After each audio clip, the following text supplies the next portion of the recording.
الحمد لله نحمده ونستعينه ونستغفره ونعوذ بالله من شرور أنفسنا ومن سيئات أعمالنا من يهده الله فلا مضل له ومن يضلله فلا هادي له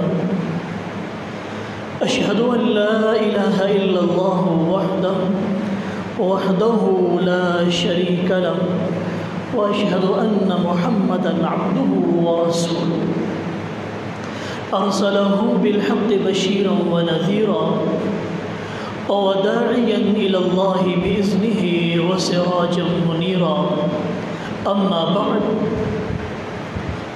فإن خير الحديث كتاب الله وخير الهدي هدي محمد صلى الله عليه وسلم وشر الأمور محدثاتها وكل محدثة بدعة وكل بدعة ضلالة وكل ضلالة في النار اللهم صل على محمد وعلى آل محمد كما تحب وترضى رب اشرح لي صدري ويسر لي أمري واحلل عقدة من لساني يفقهوا قولي رب زدني علما رب زدني علما رب زدني علما أما بعد فأعوذ بالله السميع العليم من الشيطان الرجيم من همزه ونفخه ونفسه بسم الله الرحمن الرحيم ألم تر إلى الذي حاج إبراهيم في ربه أن آتاه الله الملك إذ قال إبراهيم ربي الذي يحيي ويميت قال أنا أحيي وأميت قال إبراهيم فإن الله يأتي بالشمس من المشرق فأت بها من المغرب فبهت الذي كفر واللہ لا يهدي القوم الظالمین۔ تمام قسم کی حمد و ثنا، تعریفات، تسبیحات، کبریائی اور بڑائی اللہ احکم الحاکمین ذوالجلال والاکرام کی ذات کے لیے ہے۔ بے حد و حساب درود و سلام ہو امام الانبیاء سید الاتقیاء جناب محمد رسول اللہ صلی اللہ علیہ وعلی آلہ واصحابہ وذریتہ وبارک وسلم تسلیما کثیرا کثیرا دائما ابدا کی ذات اقدس طاہر مطہر منور مقدس پر۔ سامعین محترم، جس طرح کہ آپ کے علم میں ہے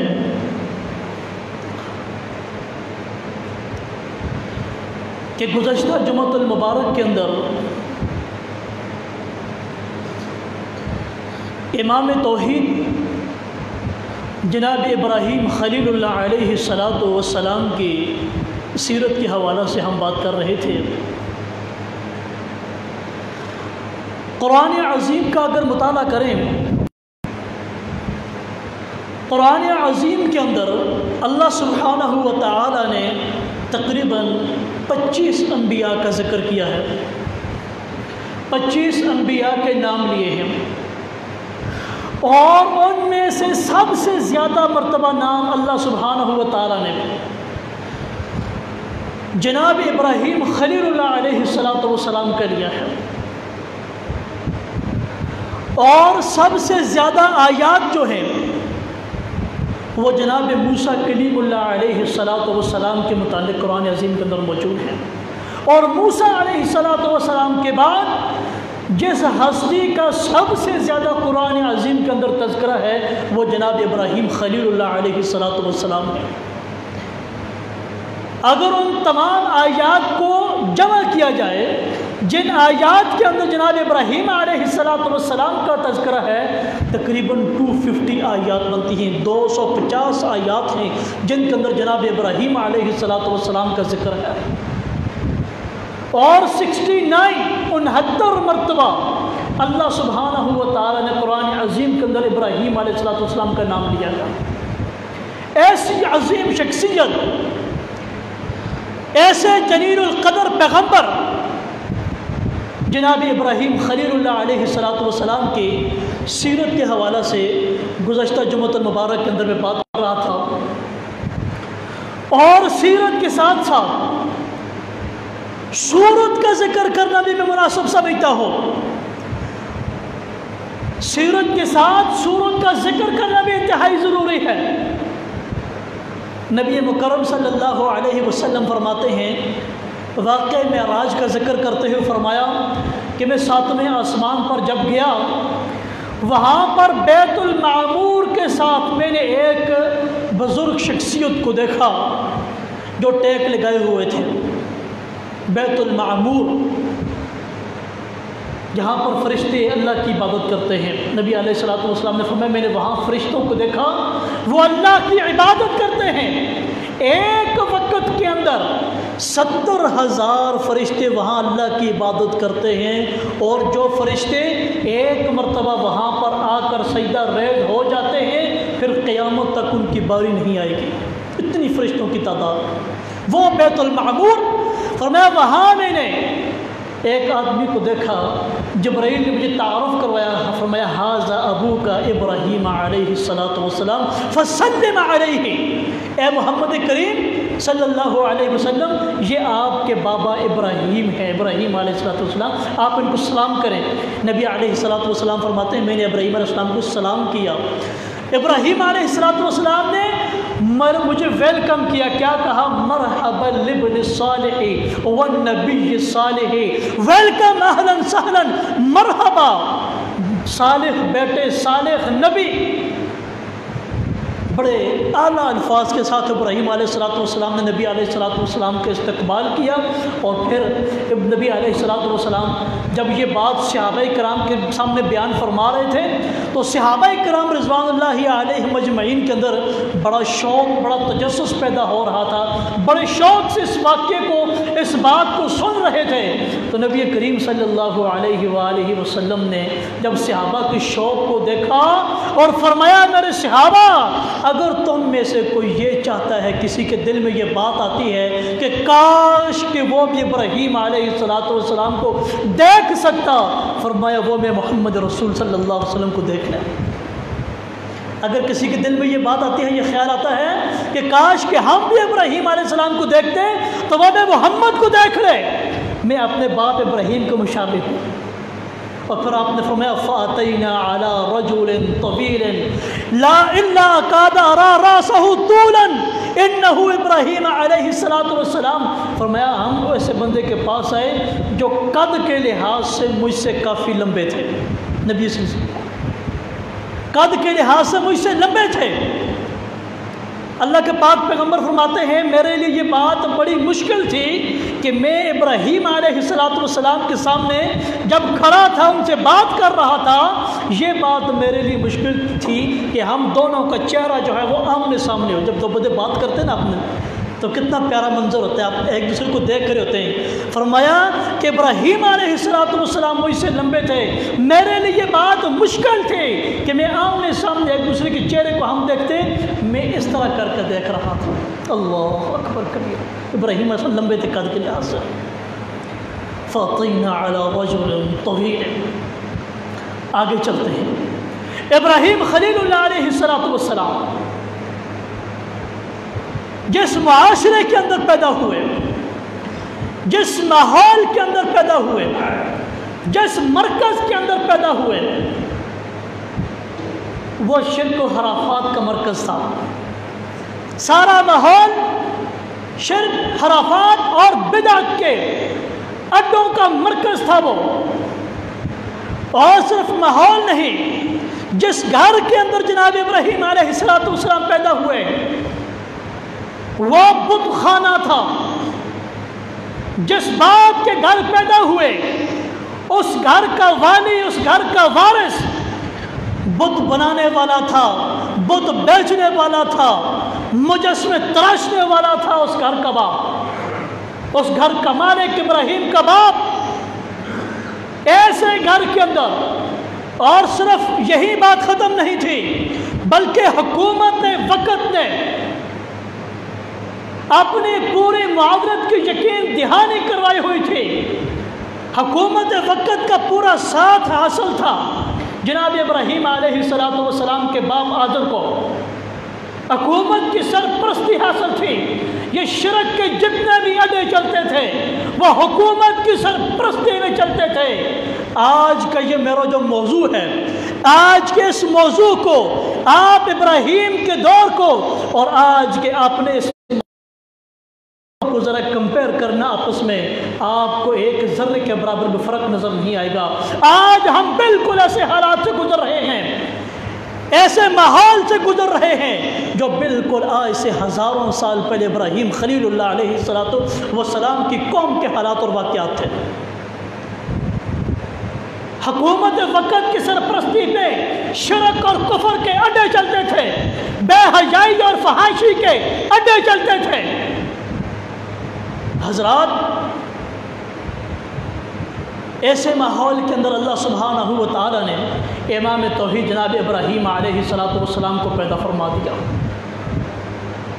وقت کے ساتھ ساتھ ابراہیم علیہ السلام ایک مرتبہ، واقعہ بہت لمبا ہے، میں مختصر بات کروں گا. نمرود جس نے خدائی کا دعویٰ کیا ہوا تھا، اس کا آمنا سامنا ہوا. ابراہیم علیہ السلام نمرود سے سوال کر بیٹھے کہ یہ لوگ تمہیں سجدہ کیوں کرتے؟ اس نے کہا میں ربکم الاعلی، میں رب ہوں سب کا. لوگ میرے مجسمے کے سامنے، میرے سامنے سجدہ ریز ہوتے ہیں. ان سب کو دینے والا میں ہو، ہر چیز کا مالک میں ہو.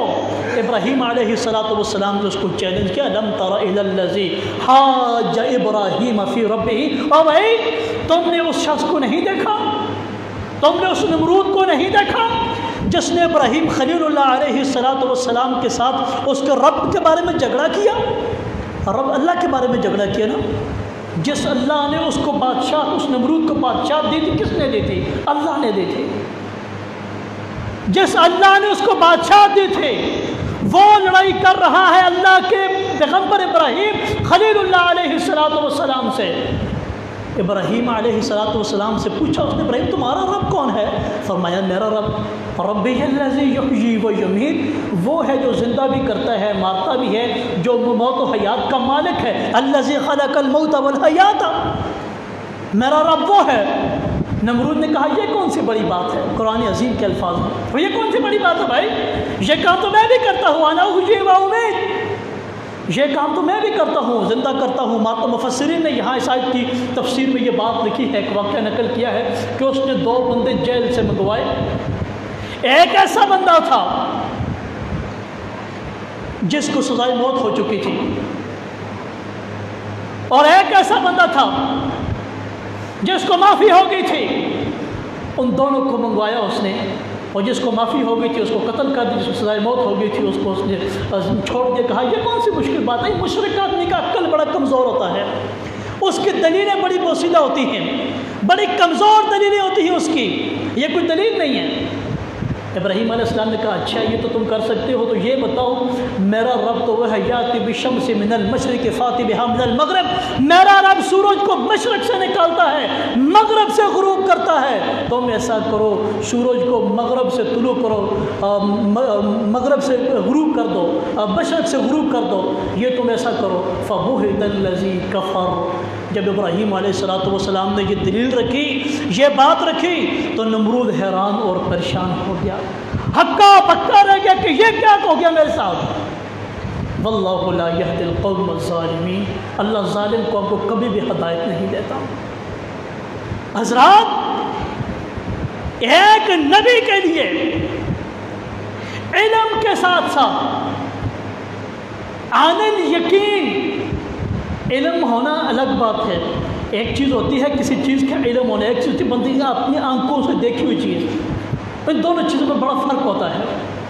ابراہیم خلیل اللہ علیہ السلام کو اس بات کا تو علم تھا، اس بات کے اوپر یقین بھی تھا کہ میرا رب زندہ بھی کرتا ہے، میرا رب مارتا بھی ہے.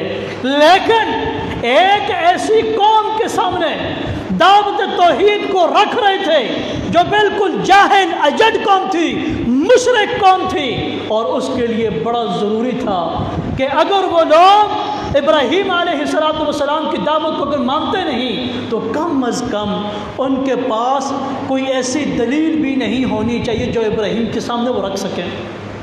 ایسی دلیل بھی نہیں ہونی چاہیے. ابراہیم علیہ السلام نے اپنے رب کے سامنے التجا کی کہ اے میرے اللہ کریم رب ارینی کیف تحیی الموتى، اللہ مجھے ذرا یہ مشاہدہ تو کروا دیں، ذرا مجھے یہ منظر تو دکھا دیں کہ تو مردوں کو زندہ کیسے کرتا ہے. ابراہیم علیہ السلام اپنے رب سے ہم کلام ہیں، اللہ مجھے ذرا وہ منظر دکھا دیں کہ کیف تحیی الموتى، آپ مردوں کو کیسے زندہ کرتے ہیں. اللہ نے پوچھا ابراہیم اولم تؤمن، کیا آپ اس بات کے اوپر ایمان نہیں لائے، آپ اس بات کو مانتے نہیں ہیں، یقین نہیں آپ کا. قال بلا، اے اللہ کیوں نہیں، میرا یقین ہے، میرا ایمان ہے، لیکن ولکن لیطمئن قلبی، میں چاہتا ہوں میرے دل کو مزید اطمینان ہو جائے، مزید جو یقین میرے آنکھوں کے سامنے دیکھا حال وہ میں دیکھ لوں اپنی آنکھوں کے ساتھ. اللہ نے کہا فخذ اربعۃ من الطیر فصرهن الیک، اے ابراہیم 4 پرندوں کو پکڑ لیجئے، ان کو اپنی طرف مانوس کیجئے، ان سے بات چیت کریں، وہ آپ کی طرف جب مانوس ہو جائیں گے ثم جعل على كل جبل منهن جزءا، پھر ان کو کاٹ دیجیے گے ذبح کر کے، ان کے ٹکڑے ٹکڑے بوٹیاں بوٹیاں کر کے دائیں بائیں پہاڑوں کے اوپر پھیلا دینا. ثم ادعوهن، پھر ان کو بلانا، یاتینک سعیا، پھر وہ آپ کے پاس دوڑتے ہوئے آئیں گے، بھاگتے ہوئے آئیں گے. یہاں پر ان پرندوں کا نام جو ہے وہ کسی صحیح سند سے ثابت نہیں ہے. نبی علیہ السلام سے مختلف لوگ مختلف باتیں کرتے ہیں، یہ اتنی جو اختلافی باتوں پڑھنے کی ضرورت بھی نہیں ہوتی. یہ مشاہدہ تھا ابراہیم خلیل اللہ علیہ السلام کو جو اللہ سبحانہ و تعالی نے کروایا کہ ابراہیم علیہ السلام ان پرندوں کو ذبح کیا، ان کو پہاڑوں کے اوپر پھینکا، ان کی بوٹیوں کو، پھر ان کو بلایا، ان کو پکارا، ان کے نام لیے، تو وہ سارے پرندے ابراہیم خلیل اللہ علیہ السلام کے پاس اپنی اصلی حالت میں آ گئے. ابراہیم خلیل اللہ علیہ السلام جس شہر کے اندر پیدا ہوئے، بابل کا ذکر میں نے کیا، پہلے آپ کو بتایا میں نے. اس شہر کے اندر ایک شہر تھا، اس کو شہر اور کہا جاتا تھا. آج بھی تاریخ کی جو پرانی کتابیں ہیں، جو پرانا جغرافیہ ہے، اس کے اندر اس کو اور کہا جاتا ہے. لیکن آج کی جو ہماری تاریخ ہے، آج کی جو نئی تاریخیں لکھی جاتی ہیں، آج کا جو ہمارا جغرافیہ ہے، اس کے اندر اس شہر اور کو تل العبید کہا جاتا ہے. اس شہر کے اندر پیدا ہونے والے ابراہیم، اس شہر کے مذہبی حالات کیسے تھے جس شہر کے اندر جناب ابراہیم خلیل اللہ علیہ السلام پیدا ہوئے. مورخین نے اس شہر کی جو آبادی ہے اس کے متعلق یہ لکھا ہے تقریباً 2.5 لاکھ سے 5 لاکھ پر مشتمل یہ آبادی تھی. لوگ جو رہتے تھے تقریباً 2.5 لاکھ یا 5 لاکھ لوگ اس علاقے کے اندر رہتے تھے، اس بستی کے اندر، اس شہر کے اندر رہتے تھے. اور ان لوگوں کی زندگی گزارنے کا جو طریقہ تھا، جو آج جدید تاریخ سے مورخین نے لکھا ہے کہ وہ لوگ ایک تو بہت زیادہ فتنہ باز تھے، سود خور تھے، اور دولت کی ہوس ان کے اندر اتنے تھی، اور شہرت کی ہوس ان کے اندر تھی.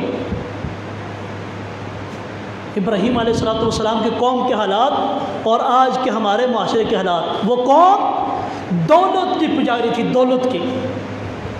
آج ہم کیا کرتے ہیں دولت کے حوالے سے؟ آج ہماری کیا صورتحال ہے؟ شہرت کی پجاری تھی، سود خور تھی، فتنہ پر تھی، اور ان کے مذہبی حالات ایسے تھے. مذہبی حالات 2.5 لاکھ 5 لاکھ لوگ تھے اور 5000 ان کے خدا تھے. 2.5 لاکھ 5 لاکھ لوگوں کے خدا. تاریخ طبری اٹھا کر پڑھی، تاریخ ابن کثیر اٹھا کر پڑھیے، ابن خلدون پڑھیے، سیرت انسائکلوپیڈیا پڑھیے، ابراہیم خلیل اللہ علیہ السلام کی سیرت کے اوپر جتنی بھی کتابیں لکھی گئی ہیں مورخین نے لکھی ہیں، یہ 5000 خدا اس شہر کے اندر تھے، لوگ جن کی پوجا کرتے تھے، ہر گلی کے اندر ہر محلے کے اندر ایک ایک خدا ہوتا تھا، جہاں پہ لوگ آپ کی نظر و نیاز کرتے تھے، اپنی حاجتیں منتیں مانگتے تھے جا کر وہاں پر، جہاں پہ لوگ اپنے رزق کی تلاش میں جاتے تھے، بیٹے بیٹیوں کی تلاش میں جاتے تھے، اور پھر پورے شہر کا ایک سب سے اونچی جگہ میں ایک بڑا خدا ہوتا تھا جس کو رب البلد کہا جاتا تھا، شہر کا سب سے بڑا خدا۔ اگر چھوٹے موٹے خدا فیل ہو جاتے تھے پھر بڑے خدا کے پاس جاتے تھے، ایسے لوگ تھے۔ ہوتے ہیں نا، بندہ پہلے کسی چھوٹے ڈاکٹر کے پاس جاتا ہے محلے میں، وہ اس سے فرق نہیں پڑتا، دوسرے ڈاکٹر کے پاس جاتا ہے، پھر اس نہیں پتا، پھر کہتے ہیں کہ اسپیشلسٹ کے پاس جاتے ہیں، وہاں جا کر شہر میں بڑے ہاسپٹل میں جاتے ہیں۔ لیکن وہاں کے لوگ، ابراہیم علیہ السلام کے قوم کے لوگ، آپ کے علاقے کے لوگ، چھوٹے موٹے خداؤں سے جب ان کی مرادیں پوری نہیں ہوتی تھی، پھر رب البلد شہر کا جو بڑا خدا تھا اس کے پاس جاتے تھے۔ جو ابراہیم علیہ السلام کے شہر کا جو سب سے بڑا خدا تھا اس کا نام تھا ننار۔ ننار نام تھا اس کا، جو ابراہیم علیہ السلام کے شہر کا سب سے بڑا خدا تھا، اور اس کا مزار تھا شہر میں سب سے اونچی جگہ کے اوپر۔ لوگ وہاں جا کر سجدہ ریز ہوتے تھے، وہاں جا کر طواف کرتے تھے، منتیں مانگتے تھے، نظریں مانگتے تھے، چڑھاوے چڑھاتے تھے، اور اس کے مزار کے ساتھ اس کی بیوی کا مزار تھا، اس کا نام تھا ننگل۔ ان دونوں کے مزار تھے شہر کے بلندی پر۔ وہاں پہ لوگ اپنی ساری ضروریات پوری کرنے کے لیے جاتے تھے، اور اس مزار کے نام پر بہت زیادہ جو ہے وہ رقمیں الاٹ تھے، اور اس مزار پر ہر وقت ہر دن ایک نئی عورت جو ہے وہ آیا کرتی تھی۔ وہ آ کر اپنی عزت کو اس دربار کے اوپر، اس مزار کے اوپر نیلام کرتی تھی، اور وہ عورت، وہ خاتون اپنے آپ کو بہت زیادہ معزز سمجھتی تھی، جس کی عزت کو اس مزار کے مجاور جو ہے وہ قبول کر لیتے تھے۔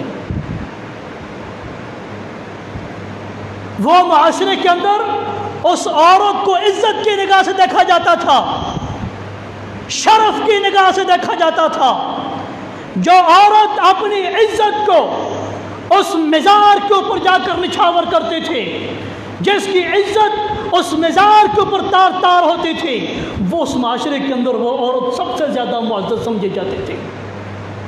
آج بھی ہمارے معاشرے میں ایسا ہی نہیں ہے؟ آج بھی ہمارے معاشرے میں صورتحال ایسی نہیں؟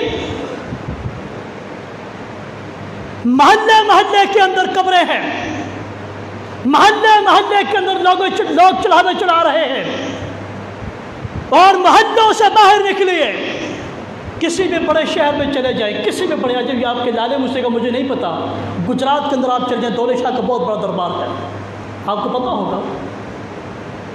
پورے ملک سے لوگ یہاں بچے لینے کے لیے آتے ہیں، آپ اس کی ہسٹری اٹھا کر پڑھیں، یہ بازاروں میں آپ نے دیکھے ہوں گے، یہ چھوٹے چھوٹے سروں والے، چھوٹے چھوٹے منہ والے، جن کو دولے شاہ کی چوہے کہتے ہیں، یہ ایسے نہیں پیدا ہوئے، ان کو بنایا جاتا ہے ایسے سسٹم کے تحت، ایک طریقہ کار سے ان کو بنایا جاتا ہے۔ یہ ان درباروں کے مجاوروں نے، ان کے پجاریوں نے، لوگوں کی عزتوں کے ڈاکے ڈالنے والوں نے، آج آپ سنتے نہیں ہیں سوشل میڈیا کے اوپر، الیکٹرانک میڈیا کے اوپر، آپ کبھی کبھار اخبارات کے اندر آپ دیکھتے ہیں، پرنٹ میڈیا کے اوپر آپ پڑھتے ہیں خبریں کہ فلاں علاقے میں پیر پکڑا گیا، جعلی نکلا، جعلی پیر پکڑا گیا۔ یہ کیا ہے؟ یہ کیا ہے؟ اور بھائی یہ پہلے جعلی ہوتے ہیں، پکڑے جانے کے بعد جعلی نہیں ہوتے۔ یہ پورا نظام جعلی ہے، یہ پورا سسٹم جعلی ہے۔ جس طرح ابراہیم خلیل اللہ علیہ السلام کی قوم، اس زمانے کے اندر لوگ عورتوں کی عزت سے کھیلتے تھے، لوگوں کے مال ہڑپ کرتے تھے، ناجائز کھاتے تھے، آج ہمارے معاشرے کے اندر بالکل وہی تصویر ہے، وہی نقشہ ہے، وہی صورتحال ہے۔ میں نے مطالعہ کیا ہے تاریخ کا، میں نے قرآن عظیم کو پڑھا ہے، میں نے احادیث مصطفیٰ کو پڑھا ہے، مجھے ایک ذرے کے برابر بھی دونوں دوروں کے اندر کوئی فرق نظر نہیں آیا، بالکل فرق نہیں ہے۔ آپ ذرا کمپیئر کر کے دیکھیں،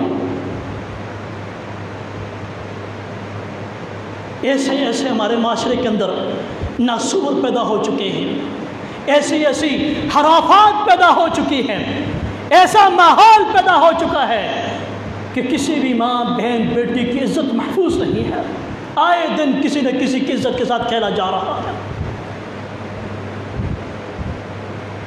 اور لوگوں کے مالوں پر ڈاکہ ڈالا جا رہا ہے۔ ابراہیم خلیل اللہ علیہ السلام جس معاشرے کے اندر پیدا ہوئے، میں پھر آپ کو بات سمجھاؤں، میرا مقصد یہ ہے آپ کو یہ بات سمجھانے کا کہ ہمارا عقیدہ درست ہو جائے، ہم ان ٹھگ بازوں سے بچ جائیں، ہم اپنے آپ کو بچا لیں، ہمارا ایمان بچ جائے۔ عقیدہ توحید ایک ایسی چیز ہے، ایک ایسی بنیاد ہے جس کے اوپر دنیا اور آخرت کی کامیابی ہے۔ اگر عقیدہ توحید کے اندر خلل آ گیا تو یقین مانیے دنیا اور آخرت دونوں انسان کے تباہ و برباد ہو جائیں گے۔ اللہ سبحانہ و تعالیٰ کبھی بھی معاف نہیں کریں گے مشرک کو، لا یغفر ان یشرک بہ، اللہ کہتے ہیں میں کبھی بھی معاف نہیں کروں گا۔ حرم علیہ الجنہ، میں نے مشرک کے اوپر اپنی جنت کو حرام کر دیا ہے۔ تو میں یہ پھر بار بار کہہ رہا ہوں، سیرت ابراہیم کا اس موقع کے اوپر تذکرہ کرنا میں نے اس لیے ضروری سمجھا ہے کہ قربانی کے جانور خریدنے سے پہلے سیرت ابراہیم کو اپنا لیجئے، ابراہیم کے عقیدے کو اپنا لیجئے۔ ہماری دعوت یہ کوئی مسلکی دعوت، کوئی تعصب والی دعوت، کوئی مسلکی فکر، نظریاتی فکر، یہ میں اس کو مناسب نہیں سمجھتا۔ عقیدہ توحید بنیاد پہ یہ ہماری ہونی چاہیے۔ عقیدہ توحید اگر نہیں ہے تو کسی بھی مسلک کا نام آپ کے لیے جنت میں جانے کے لیے کافی نہیں ہے۔ جنت میں جانا ہے عقیدہ توحید کی بنیاد پر۔ آپ کی ہزاروں نے کیا، لاکھوں کروڑوں نے کیا، پوری زندگی سجدے میں گر جائیں، پوری زندگی 20 قربانیاں کرتے رہیں، 10 اونٹ قربانیاں کرتے رہیں، گائے بیل بھیڑ قربانیاں کرتے رہیں، اللہ کی قسم اگر عقیدہ ابراہیم والا نہیں ہے، ایک ذرے کا فرق بھی قربانی میں نہیں پڑتا، جتنی مرضی بڑی قربانی کر لے کوئی فرق نہیں پڑتا۔ اللہ کے ہاں کوئی عمل قبول نہیں ہے ایسا۔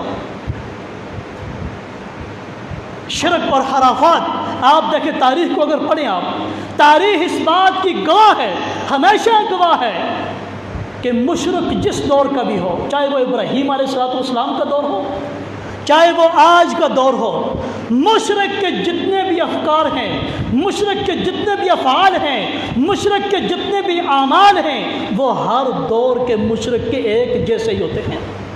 مشرک کا نظریہ، ہر دور کے مشرک کا نظریہ ایک جیسا ہی ہوتا ہے۔ اور پھر جب شرک حد سے بڑھتا ہے، کفر حد سے بڑھتا ہے، اللہ کی بغاوت حد سے بڑھتی ہے، تو پھر اللہ سبحانہ و تعالیٰ کی یہ سنت ہے، اللہ کا یہ طریقہ ہے، پھر اللہ سبحانہ و تعالیٰ اس بگڑی ہوئی قوم کے اندر اپنے ایک نبی کا انتخاب کرتے ہیں۔ جب ابراہیم علیہ السلام کی قوم بگڑ گئی تو اللہ سبحانہ و تعالیٰ نے جناب ابراہیم خلیل اللہ علیہ السلام کو ان کے اندر پیدا کر کے ان کی اینٹ سے اینٹ بجا کر یہ اعلان بھی کروا دیا کہ قل جاء الحق وزهق الباطل ان الباطل کان زہوقا، اور جب حق آ جائے باطل مٹ جاتا ہے، اور باطل کو ہمیشہ مٹنا ہی ہوتا ہے، حق ہمیشہ غالب ہوتا ہے، سچ ہمیشہ غالب ہوتا ہے۔ جھوٹ انسان جتنا مرضی بول لے، نہ حق جتنا مرضی آگے چلا جائے، لیکن ایک نہ ایک دن وہ عیاں ہو کر ہی رہتا ہے۔ سچ جو ہوتا ہے اس کا بول بالا ہوتا ہے۔ میں یہی بات آپ سے پھر کس کرتا ہوں کہ آج ہمارا معاشرہ، میں نے کہا کہ ابراہیم علیہ السلام کو اس معاشرے کو، شرک کے اڈوں کو، خرافات کے اڈوں کو حکومت وقت نمرود کی مکمل سپورٹ حاصل تھی۔ آج ہمارے معاشرے میں کیا ہے؟ جتنے بھی شرک کے اڈے ہیں، جتنے بھی بے حیائی کے اڈے ہیں، جتنے بھی فحاشی کے اڈے ہیں، آج ہماری پاکستان کی 73 سالہ تاریخ اس بات پر گواہ ہے کہ جتنے بھی یہ خرافات کے اڈے ہیں، ہر دور میں ہر حکومت کی ان کو سپورٹ حاصل رہی ہے۔ ہر دور میں، ہر وقت میں یہ پاکستان کی ہسٹری ہے کہ یہ جتنے بھی شرک اور خرافات کے اڈے ہیں، آج بھی ان اڈوں کو حکومت وقت کی مندروں سے لے کر گردواروں تک، مزاروں تک، درباروں تک، ہر چیز میں حکومت کی سپورٹ حاصل ہے۔ آپ اپنی آنکھوں سے دیکھ رہے ہیں، آپ مشاہدہ کریے، کوئی بڑی دور کی بات تو نہیں ہے نا۔ یہ محکمہ اوقاف جو ہمارا بنا ہوا ہے، یہ کیا نگرانی کرتا ہے؟ یہ جتنے بھی دربار ہیں، یہ جتنے بھی مزار ہیں، یہ ساری کمائی یہ کھاتا ہے، یہ سارے حکومت کی نگرانی میں چل رہے ہیں۔ تو حضرات گرامی قدر، میرا بات کرنے کا مقصد یہ ہے کہ آئیے اپنی اصلاح کیجیے، اپنے عقیدے کی اصلاح کیجیے، اپنے اعمال کو ضائع نہ کریں، اپنی نمازوں کو ضائع نہ کریں، اپنے صدقات خیرات کو ضائع نہ کریں۔ قل ان صلاتی و نسکی و محیای و مماتی للہ رب العالمین، کیونکہ ہم آگے قربانی جیسے ایک عظیم عمل کی طرف جا رہے ہیں۔ کہیں ایسا نہ ہو کہ ہمارے سارے اعمال غارت ہو جائیں۔ اپنے اعمال کو بچائیے اور عقیدہ توحید کو اپنائیے۔ اللہ سبحانہ و تعالیٰ سے دعا ہے کہ اللہ کریم مجھے اور آپ سب کو عقیدہ توحید کی سمجھ عطا فرمائے اور اس پر استقامت عطا فرمائے۔ واقول قولی ھذا واستغفر اللہ لی ولکم ولسائر المسلمین۔